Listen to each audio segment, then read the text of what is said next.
రోజు రోజుకి గోల్డ్ రేట్లు పెరుగుతున్నాయి. తాకట్లో ఉన్న బంగారానికి వడ్డీలు పెరుగుతున్నాయని టెన్షన్ పడుతున్నారా? కొమ్మూరి గోల్డ్ వచ్చాక ఆ టెన్షనే పోయింది. కొమ్మూరి గోల్డ్. నమస్తే, నేను మీ తేజ. దుబాయ్ తగలబడుతుందా? దుబాయ్లోని జబల్ అలీ పోర్ట్ని అమానికి సంబంధించి హౌతీలు దాడి చేశారా? ప్రస్తుతం దుబాయ్ సిచ్యువేషన్ ఏంటి? ఆ పోర్ట్ దగ్గర ఉన్న ప్రజలందరినీ కూడా సురక్షితమైన ప్రాంతాలకి తరలిస్తున్నారా? ఎవరైనా చనిపోయారా?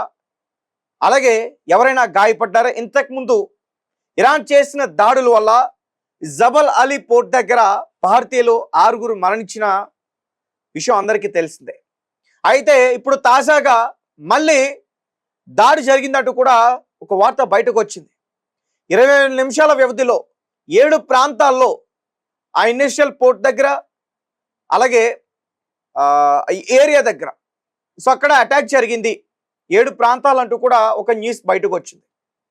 అలాగే నాసా థర్మల్ ఇమేజినరీ రిపోర్ట్, అందులో అసలు ఏం బయటపడింది? ఎందుకంటే దుబాయ్లో ఒక రూల్, అటాక్ జరుగుతున్నప్పుడు కానీ అటాక్ చేస్తున్నప్పుడు కానీ ఎవరు కూడా సాధారణ ప్రజలు, ఇతర దేశస్తులైనా సరే దాన్ని వారి ఫోన్లలో రికార్డ్ చేయకూడదు, కెమెరాలో రికార్డ్ చేయకూడదు. ఒకవేళ అలాంటి దానికి వారు ఎవరైనా పాల్పడితే వారిపైన చర్యలు తీసుకుంటారు. సో రీసెంట్గా ఇక్కడ జరిగిన దాడుల్లో 2 వ్యక్తులు అలానే రికార్డ్ చేయడానికి ప్రయత్నిస్తున్నప్పుడు పోలీసులు 2 అదుపులోకి తీసుకున్నారంటూ కూడా చెప్తున్నారు. వారు ఏ దేశస్తులు అనేది అయితే మాత్రం తెలియదు. ఎక్కువగా పోర్ట్ దగ్గర భారతీయులు ఎక్కువగా పనిచేస్తూ ఉంటారు. అయితే 20 నిమిషాల వ్యవధిలో 7 చోట్ల అసలు ఎక్కడెక్కడ దాడి జరిగింది, అసలు ఏం జరిగింది, ప్రజెంట్ అక్కడ సిచ్యువేషన్ ఏంటి అనే దాని గురించి క్లియర్గా మాట్లాడుకునే ప్రయత్నం చేద్దాం. అయితే దీనిపైన ముఖ్యంగా యుఏఈ గవర్నమెంట్ కానీ దుబాయ్ పోలీసులు కానీ ఎటువంటి స్పందన అయితే ఇప్పటివరకు వారు ఇవ్వాల. అయితే మొదటి నుంచి కూడా ఇరాన్ ఇటు ఇజ్రాయెల్ యుఎస్తో జరుగుతున్న ఏదైతే యుద్ధం ఉందో తెలివిని ప్రదర్శించి గల్ఫ్ కంట్రీస్ అన్నింటిని కూడా కంట్రోల్ చేసే దిశగా ప్రయత్నాలు చేస్తుంది. ఎందుకంటే యుఎస్ గల్ఫ్ కంట్రీస్ని బేస్ చేసుకుని ఆ కంట్రీస్లో ఉన్న మిలిటరీ బేసులతోనే ఇరాన్ పైన అటాక్ చేస్తుంది.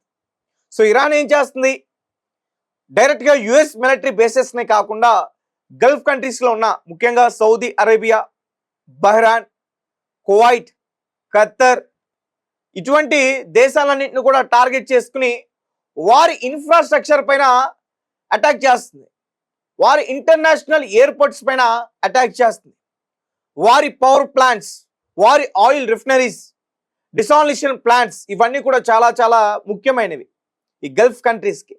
సో వాటిపైన అటాక్ చేస్తుంది ఇరాన్. కంట్రోల్లోకి తీసుకురావడానికి, యుద్ధం ఆగి మళ్ళీ చర్చలు జరపడానికి ముందు ఏ రకంగా అయితే చేశారో యుఎస్ ఇజ్రాయెల్ తలుచుకుంటే ఒక రోజులో ఇరాన్ని పూర్తిగా అంతం చేయగలరు. కానీ ఇటు నుంచి అటాక్ ఎలా ఉంటుందో అటు నుంచి కూడా అటాక్ అలానే ఉంటుంది. కానీ ఆ తీవ్రత వల్ల యుఎస్కి పెద్దగా నష్టమేం లేదు. డైరెక్ట్గా వెళ్ళి వారి మిసైల్స్ వారి దేశంలో కాదు కదా, వేరే దేశంలో ఉన్న వారి మిలిటరీ బేసెస్ పైనే ఇరాన్ అటాక్ చేస్తుంది. వారికి పెద్దగా నష్టమే ఉండదు. నష్టం ఎవరికి? గల్ఫ్ కంట్రీస్కి, గల్ఫ్ కంట్రీస్లో ఉన్న ప్రజలకి. కాబట్టి వారు తెలివిని ప్రదర్శించి మొదటి నుంచి కూడా యుద్ధాన్ని చేస్తున్నారు. అయితే రీసెంట్గా జబల్ అలీ పోర్ట్ దగ్గర oil and logistics companies, container terminals, అలాగే జబల్ ఫ్రీ జోన్ జఫ్జా ఇక్కడ అటాక్ చేసినట్టుగా కూడా చెప్తున్నారు. అలాగే వారేం చెప్తున్నారంటే అక్కడ ఉన్న ఒక మీడియా వాళ్ళ కథనం ఏంటంటే అదంతా కూడా అబద్ధం, అటాక్ ఏం జరగలా, ఒక బ్లాస్ట్ అయితే జరిగింది. ఆ మెంటలు ఒక కంటైనర్కి అంటుకున్నాయి, కంటైనర్ నుంచి ట్రక్కి అలా వ్యాపించాయి. ఆ బ్లాస్ట్ కాదు, 7 ప్రాంతాల్లో 20 నిమిషాల వ్యవధిలో బ్లాస్ట్ జరిగింది అంటున్నారు. అలాంటిది ఏం జరగలేదంటూ కూడా వారు చెప్తున్నారు. ఒకవేళ నిజంగానే ఏదైనా దాడి జరిగితే ఇలాంటి పోర్ట్స్ దగ్గర ఖచ్చితంగా వారి మిలిటరీ వ్యవస్థ ఇంటర్సెప్ట్ చేసే ప్రయత్నం చేస్తుంది, డ్రోన్స్ కానీ మిసైల్స్ కానీ. అయితే రీసెంట్గా యెమెన్ దేశానికి సంబంధించి హౌతీస్ ప్రాక్సీ గ్రూప్స్ సో వీరు అటాక్ చేశారంటూ కూడా చెప్తున్నారు. ఇంతకుముందు హౌతీస్ రెడ్ సీ దగ్గర కూడా ఈ హార్మోజ్ క్లోజ్ చేసి ఎలా అయితే ఒత్తిడికి తీసుకొచ్చారో మొత్తం అన్ని దేశాలని, అలాగే రెడ్ సీని కూడా క్లోజ్ చేసి అక్కడ బాబ్ ఆల్ మందాబ్ అనే ఒక స్ట్రైట్ ఉంది, దాన్ని కూడా క్లోజ్ చేసి హౌతీలు ఆ ప్రపంచ దేశాలన్నీ మధ్య ప్రెజర్ని తీసుకొచ్చే ప్రయత్నం చేయాలని అనుకున్నారు. బట్ అది సాధ్యం కాల. ఇప్పుడు ఆ దిశగా ఇప్పుడు వీళ్ళు అటాక్స్ చేస్తున్నారు. సో రీసెంట్గా హౌతీలు సౌదీ అరేబియాలోని ఇంటర్నేషనల్ ఎయిర్పోర్ట్ టార్గెట్ చేసుకుని అటాక్ చేశారు. అలాగే ఇరాక్లోని షియా మిలిషియస్ గ్రూప్, వారు కూడా ప్రాక్సీ గ్రూప్, వీళ్ళందరూ ఏంటంటే ఇరాన్కి సపోర్ట్ చేస్తారు.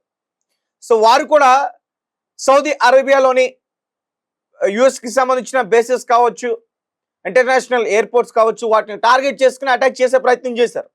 తర్వాత Saudi Arabia US joint operation చేసి ఇరాక్లోని ఈ షియా మిలిషియస్ గ్రూప్స్, ఈ ప్రాక్సీ గ్రూప్స్ ఇరాన్కి సపోర్ట్ చేస్తున్న వాటి స్థావరాలపైన అటాక్ చేశారు. మళ్ళీ దాని తర్వాత ఇరాక్లోనే యుఎస్ ఎంబసీ పైన షియా మిలిషియస్ గ్రూప్స్ అటాక్స్ చేశారు.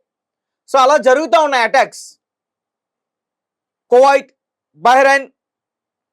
బహ్రెయిన్లోని Amazon data centre, Qatar. So ఇన్ని రోజులు కూడా ఈ అటాక్స్ అన్ని కూడా ఈ దేశాల చుట్టూ తిరిగే. ఇప్పుడు దుబాయ్ మొదటి నుంచి కూడా దాడులకి గురవుతుంది. కానీ గత కొన్ని రోజుల నుంచి దుబాయ్ పైన ఎటువంటి దాడులు జరగట్లా. సో వీరు దుబాయ్ పైన అటాక్ చేసి ఇంకా ప్రెషర్ని ఎక్కువ తీసుకొచ్చే ప్రయత్నం చేస్తూ ఉన్నారు. సో వీరి టార్గెట్ ఏంటంటే అమెరికా తలని వంచాలంటే ఇరాన్కి తల వంచాలంటే ముందు గల్ఫ్ కంట్రీస్ మెడలు వంచాలి. ఎందుకంటే మరి వారు దేశంలో నుంచే వీళ్ళు అటాక్ చేస్తున్నారు కాబట్టి ముందు వీళ్ళ మెడలు వంచాలి అని చెప్పి ఇరాన్ తెలివిని ప్రదర్శించి ఈ రకంగా యుద్ధం చేస్తూ ఉంది. ఇక ప్రాక్సీ గ్రూప్స్ అయితే ఇరాన్కి చాలా సపోర్ట్గా ఉన్నాయి. అలాగే గల్ఫ్ కంట్రీస్లో కూడా ఇరాన్కి సంబంధించిన నెట్వర్క్ ఉంది, గూఢచార వ్యవస్థ కూడా చాలా కలిసి వస్తుంది. ఆ రకంగానే వీరు ఈజీగా అటాక్ చేయగలుగుతున్నారు. గల్ఫ్ కంట్రీస్లో ఉన్న పోర్ట్స్ పైన, ఆయిల్ రిఫైనరీస్ పైన, ఎయిర్పోర్ట్స్ పైన, గ్యాస్ ఇండస్ట్రీస్ పైన, పవర్ ప్లాంట్స్ పైన. అందుకే ఈజీగా వందలాది డ్రోన్స్ని ఒకేసారి వారు అటాక్ చేయగలుగుతున్నారు. సో చూడాలి. దుబాయ్ అయితే మాత్రం దీనిపైన సరిగ్గా రెస్పాన్స్ అయితే కాలేదు. దాడి జరిగింది జరగలేదు అనే విషయాన్ని కూడా వారు వెల్లడించే ప్రయత్నం చేయట్లేదు. కానీ కొన్ని విజువల్స్ అయితే మాత్రం బయటకు వచ్చేసాయి. ఎస్, అక్కడ ఏది జరుగుతున్నా సాధారణంగా ఇరానో లేదంటే ఇప్పుడు ఎవరైతే ఒక ప్రాక్సీ గ్రూప్ దాడులు చేసిందని ఆరోపణ చేస్తున్నారో ఆ గ్రూప్స్ వాళ్ళు అధికారికంగా రిలీజ్ చేస్తారు, మేము అక్కడ అటాక్ చేసాం, అక్కడ దాన్ని కొట్టాం అని చెప్పి. సో వారు రెస్పాండ్ కాలా, ఇరాన్ కూడా రెస్పాండ్ కాలా, ఏజెన్సీ కూడా రెస్పాండ్ కాలా. ఒకవేళ వారు అటాక్ చేస్తుంటే ఖచ్చితంగా రెస్పాన్స్ ఉంటుంది. అధికారికంగా వారు తెలియజేస్తారు, ఆ వీడియోని క్లిప్స్ని బయట పెడతారు. కానీ ఇప్పుడు వారు పెట్టలేదు, వారు స్పందించలేదు. కానీ ఆ విజువల్స్ అయితే మాత్రం బయటకు వచ్చేసాయి. సో గట్టిగా కంటైనర్ కాలిపోతున్నట్టు, ట్రక్ మొత్తం కాలిపోతున్నప్పుడు ఒక వేర్ హౌస్ దగ్గర జరిగిందని చెప్తున్నారు అటాక్, కాలిపోతున్నట్టు ఆ విజువల్స్ అన్ని కూడా బయటకు వచ్చాయి. ఏదైనప్పటికీ దుబాయ్ ప్రాంతాన్ని ప్రెజర్ తీసుకొచ్చేందుకు ఇరాన్ ప్రయత్నిస్తున్నట్టుగా తెలుస్తోంది. ఇన్ని రోజులు గల్ఫ్ కంట్రీస్లో ఎలా అయితే ప్రెజర్ తీసుకొచ్చిందో ఇప్పుడు దుబాయ్ని టార్గెట్ చేసుకుందాం, యుఏఈని టార్గెట్ చేసుకుంది, అక్కడ ప్రెజర్ తీసుకొచ్చే ప్రయత్నం చేస్తుంది. అలాగే దానికి తోడు ప్రాక్సీ గ్రూప్స్, హమాస్, గాజా నుంచి హమాస్, తర్వాత లెబనాన్ నుంచి హెజ్బుల్లా,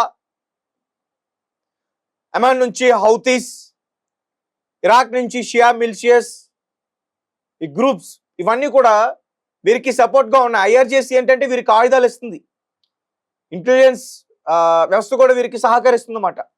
ఎక్కడ అటాక్ చేయాలి, ఏంటి టార్గెట్ ఏంటి అనేది. సో వీరు అటాక్ చేస్తున్నారు. సో చూద్దాం మరి దీని తర్వాత ఖచ్చితంగా యుఎస్ దుబాయ్ రియాక్షన్ అయితే ఖచ్చితంగా ఉంటుందని చెప్తున్నారు. ఆ రియాక్షన్ మరి హార్మోజ్ దగ్గర ఉంటుందా, ఇరాన్లోని పవర్ ప్లాంట్స్ పైన అటాక్ చేస్తారా, లేదంటే టెహరాన్ ప్రాంతంలో అటాక్ చేస్తారా, బూషెహర్ దగ్గర న్యూక్లియర్ వార్ హెడ్స్ ఉన్నాయి అక్కడ అటాక్ చేస్తారా, ఎక్కడ అటాక్ చేస్తారని తెలియదు. బట్ ఖచ్చితంగా రియాక్షన్ ఉంటుంది అనేది అయితే మాత్రం తెలుస్తాం. అలాగే ప్రస్తుతం అక్కడ ప్రజలందరినీ కూడా తరలించే ప్రయత్నం చేస్తున్నారని చెప్తున్నారు. అక్కడ ఎక్కువగా ఆ పోర్ట్లలో పనిచేసేవారు, లేబర్స్, ముఖ్యంగా టెక్నీషియన్స్ కావచ్చు, ఎక్కువగా భారతీయులే ఉన్నారు అని చెప్తున్నారు. ఇంతకు ముందు జరిగిన దాడిలో ఎక్కువగా మన భారతీయులే చనిపోయారు. Be careful.